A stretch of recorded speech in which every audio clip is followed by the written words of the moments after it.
We've already seen how to use the VLOOKUP and the HLOOKUP to look up a value in a data table and return the value from another column within that data table.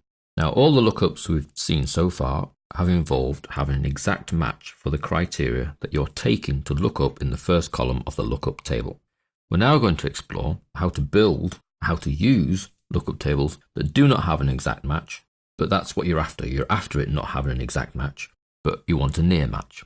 Well, if we take this example, VLOOKUP_approximate is the sample file.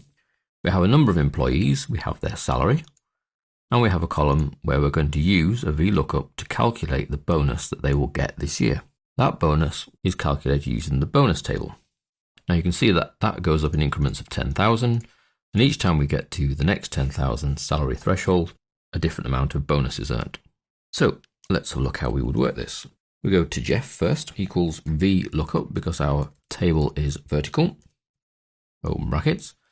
Criteria we're going to look up, which is Jeff's salary, comma, the reference for the table, well, that's actually got a named range as well, which is bonus, comma, we want to return column 2, comma, now this time we're going for true, which is described as an approximate match, and then return. So we can see that 35,000 does not exist in this list, but we're still getting a value back of 2,000. So Jeff is going to get £2,000 bonus. If we then move this down, we see that 42,000 for Mandy gives her 2,250. So as far as Excel is concerned, the nearest match here is 40,000 threshold to our 42, which makes sense. What about the 57? 57, we come down and we're given 2,500, which is actually the value for 50,000. However, in all approximations, 57 is closer to 60 than 50, so it should be 2,700. Well, that isn't the case with the VLOOKUP true.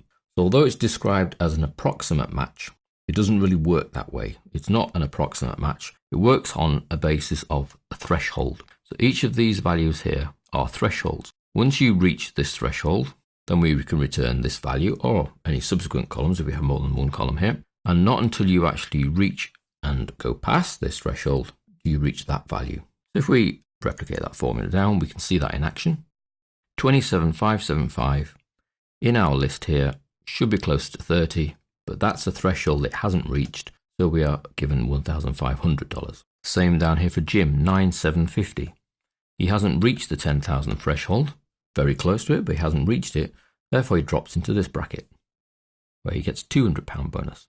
So although the description and the syntax for the formula says that true is an approximate match, it is not an approximate match. It treats each value as a threshold that you then effectively need to pass before you return that next row value. Just before we leave this, also have to make sure that these values here that you are looking up are in ascending order. If they are mixed up, or even if they're in descending order, then it doesn't quite work right. If I take these values and sort them, largest to smallest, suddenly our bonuses are all out the window, can't find some of them. So even though it's taking that 35,000 into this first column, and it's still using the same formula, so it's still using that as a criteria, the bonus table is the bonus table, bring back column 2, but we have to be true in this column.